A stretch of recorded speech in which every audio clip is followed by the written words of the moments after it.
Shalom, shalom. Call La Yahweh, Bahashim Yahushai, Bahashim Raka Akwadash.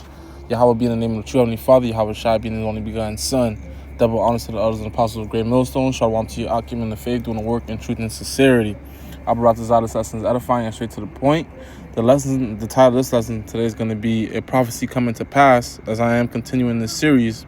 And the title of it is going to be, the subtitle is going to be Persecuted, straight to the point. We know what it is. We know what it means.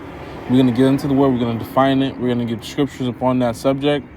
And, we're going to keep waiting for this time, man. We're going to keep preparing for this time. We're going to keep allowing the Lord to work upon us and to strengthen our faith so when these times come, it's nothing new. This is one of the reasons that we replay it so often so that we become familiar with it. So it's not unfamiliar. So it's not a shock to us. That's why it says wisdom and knowledge should be sustained of thy times, because you've been so wise to study and harp upon it and have faith in the Lord and build yourself. It's the Lord building us up. But, we working on ourselves, being diligent day in and day out, trying to be the best version of ourselves, seeing our flaws and fixing them and knowing what's coming to pass, like prophecy, pro meaning before, side to say, we're saying it before, we've got the secrets. And the scriptures speak about how the righteous, I'll get it. Proverbs 22, verse 3, or both the same scripture. A prudent man foreseeth the evil. In other words, you see the bad times that are coming and hideth himself. There's a lot of people that speak about how they were able to avoid, I believe, Nazi Germany. You have these crazy stories where people were hiding underground in different parts of town, this, that, and the third, because they seen the evil, and they had that time to kind of much make a plan, and to hide themselves, man. And that's what we doing, man. We know Esau Edom's coming around. You about to pluck off heads, and ultimately it's going to be the calling of the Lord, whether you get a green light or not, to be executed. But Esau, he's out here. He's about to be seeking more vengeance than ever, man. Don't let anything happen to his sweet Donald Trump, man. That'll be a disaster. If he doesn't get into office, that'll be another headache. That's a great scenario for order ab KO, But the simple pass on and are punished. Who are the simple? The simple are those who are not under the umbrella of the Lord. Those who are not taking heed, Those who want to be cold. Those who want to be going off on purpose, Ultimately, it's the Lord allowing, that spirit to harp on them to go off. But, those who know better and just refuse, those are the simple. It says he who don't know history is doomed to repeat it. So we're going to get into this chapter real quick. As you can see, these are red letters. Once we get to verse 3, that's the only begotten Son of the Lord Yahweh speaking, which is Yahweh Shai, going to tell you that, these words are faithful and true, and they're spoken by him. First person. Verse 1, Matthew 5, and seeing that the multitudes, he went up to a mountain, and he was set. His disciples came unto him, and he opened his mouth and taught them, saying, blessed are the poor in spirit, for theirs is the kingdom of heaven. Who are the poor? The elect. Their riches are in the kingdom of heaven. They don't grind for what's going to corrupt and rust down here, be cankered. Blessed are they that mourn, for they shall be comforted. That's right, man. There's a time and a place for everything, man. Don't think for one second that, we're going to be in this state that we're in forever, because we would never be motivated to do so, man. Well, another reason that motivates us to get through this and to do what we do is the fact that we know so much greater is coming. So much greater that you can't even count how many houses you're about to have. You can't even weigh the amount of money that you're about to possess.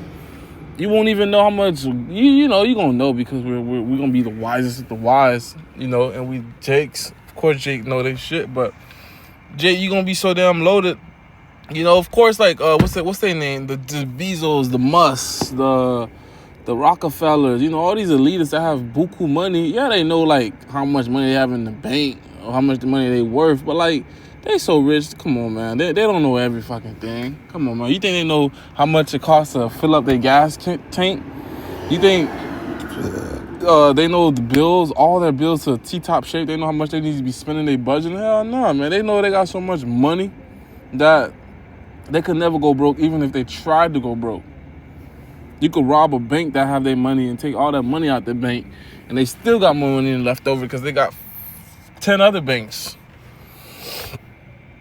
Blessed are the meek, for they shall inherit the earth. That's right. Blessed are they which do hunger and thirst after righteousness, for they shall be filled. Blessed are the merciful, for they shall obtain mercy. So these things should be uplifting us, man, letting us know that, you know, this is worth fighting for, man. There's so much more to come for you, man. You know, there's so much blessings that's coming for you, man. You know, it seems ugly right now, you know, on the outside looking in, but these people don't know that, you know, this is not for nothing. Blessed are the pure in heart, for they shall see the Most High. You know, pure in mind, you know, purging themselves from sin, you know, purging themselves from wickedness. Blessed are they which are persecuted, this is the point of this lesson, for righteousness' sake. That's right, man, because the persecution that's about to be coming upon the men of the Lord, the elect, you know, those who are teachers, you know, their families, those who are believers, those who have the faith of the Most High Yahweh B'Shem Yahushua, it is not for wickedness, man. The same reason why Yahushua was persecuted and the other men of the Lord which followed after him, man. The true Hamashiach, the true Hamashiachim, you know, the followers of the Hamashiach, you know, the true Christians, you know, who are following, you know, who the world really calls Christ. They were persecuted for righteousness' sake, man. It's because there's always been a war between the right and the wrong, man. The good and the evil, man. The right and the left. Satan and the angels, man. There's always been a spiritual battle between Jacob and Esau. We were never meant to be one and on the same playing field, man. For theirs is the kingdom of heaven. That's right.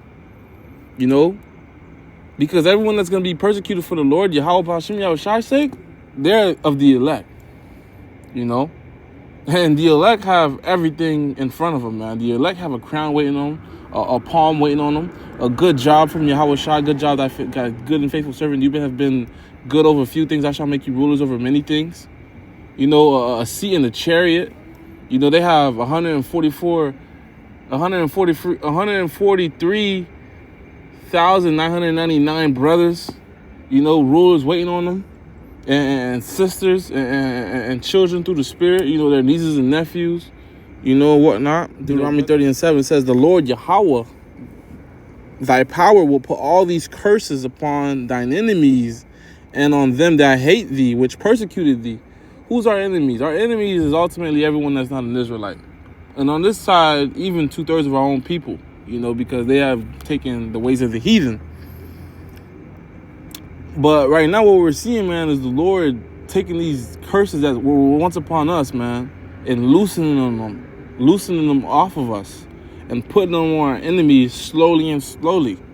Because, you know, you might not see these people in hardcore bondage. You may not see these people in a lower state as we have been, you know, going from one body of land to another body of land in a great ship. But all these things are coming to these people, and much more worse is coming to these people, slowly but surely. For example, the nation of Edom, their fertility rate is at an all-time low. The nation of Ammon, they have the most amount of they have more old people than they have young people. So their fertility is an all-time low. North Korea, they're out there giving people some sort of incentive so they can have more intercourse. You have different countries that are doing 4-day weekdays now, so they can what's the word? Not persuade or increase, but promote, you know, sex, you know, promote women and men being together, you know, trying to pretty much take out. Because another reason why this thing is being affected and why it's a big deal, because, you know, you got all this homosexuality going on. So of course you're gonna have fertility rates cut at an all-time low. It makes complete sense, man. That's why the Lord has things for the way he has it, man. He says false balance is an abomination unto him. And now look, he told us to be fruitful. He gave us the laws and statutes and commandments on how to be and how to do things. And you want to do things another way, now you're suffering the lowest amount of kids you ever had in history. So I want to focus on this word persecuted. It goes back to the Greek word Strong's G 1377. Dioko. Dioko. So dioko is a prolonged form of primary verb dio, to flee. It says to make, to run, to make, flee, to put to flight, to drive away, to run swiftly in order to catch a person. Hey, that's what's going to be happening, man. And these times of persecution was coming upon us. It's not about to be these people wanting to embrace us, these people giving us hugs and kisses and food, looking out for our well-being. Absolutely not. You know, these people are trying to put us to flight, man. These people are trying to have us on our toes, man. These people are trying to have us scared and dead, man, and afraid. But the Lord gonna have us in a good position, because he said so. The book of 2 Ezra chapter 16, verse 40, "O my people, hear my word and make you ready to thy battle." What's the battle? Jacob's trouble, World War III, MOTB. Pretty much all these prophecies come into pass, man. All this hell that's about to break loose. And then those evils, meaning bad time, be as pilgrims upon the earth. So in other words, be ready to go, man. You know, don't be lackadaisical, man. Don't be thinking, you know, you about to have a party here. This about to be what you gonna do tomorrow. You about to go to work, and you know the kids are gonna go to school. You're gonna lay up. Hell nah, man. Everything's gonna be you're gonna be a minimalist. You're gonna need very few things. You know, all you're gonna need is the Lord, man. Really. You know, but you're gonna be a minimalist, man. You're not gonna be eating how you used to eat. You're not gonna sleep how you used to sleep. You're not gonna have possessions how you used to have them. You know, you're gonna be as you are right now, you know, waiting to get to the kingdom, but even more serious, man, because the time's going to be even more closer and more crunchier. You know, it's going to be crunch time. It's going to be time to go. You're not going to be like Lot's wife, you know, trying to give a fuck what's going on out here, man. You're trying to go. You're trying to catch the next chariot that's picking up Israelites, man. That fathership that's coming down, man. You're trying to make it. That's all the motivation we need. It says, my servants, to back up my point of we're going to be in a good case scenario, shall eat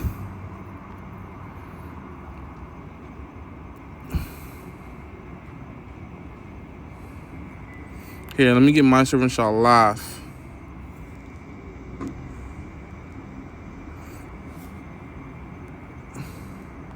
My servant shall drink.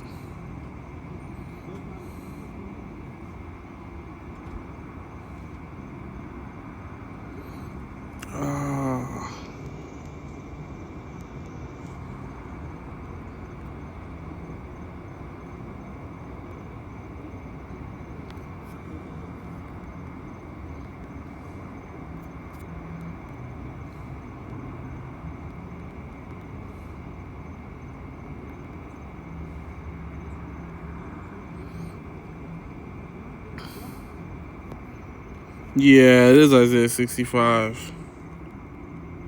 I thought it was going to be one in 2nd Ezra. Salakia. Isaiah chapter 65, it reads 13. Therefore, thus saith the Lord Yahweh B'Shem Yahushai, thy power. Behold, my servant shall eat, but ye shall be hungry. My servant shall drink, but ye shall be thirsty. Behold, my servant shall rejoice, but ye shall be ashamed. Hey, man, you know, that go back to that Matthew 5, you know, how they're going to be in a good case. You know, those who are under the umbrella of the Lord, you know. So with that, Lord wants us to edify and straight to the point. Shalom.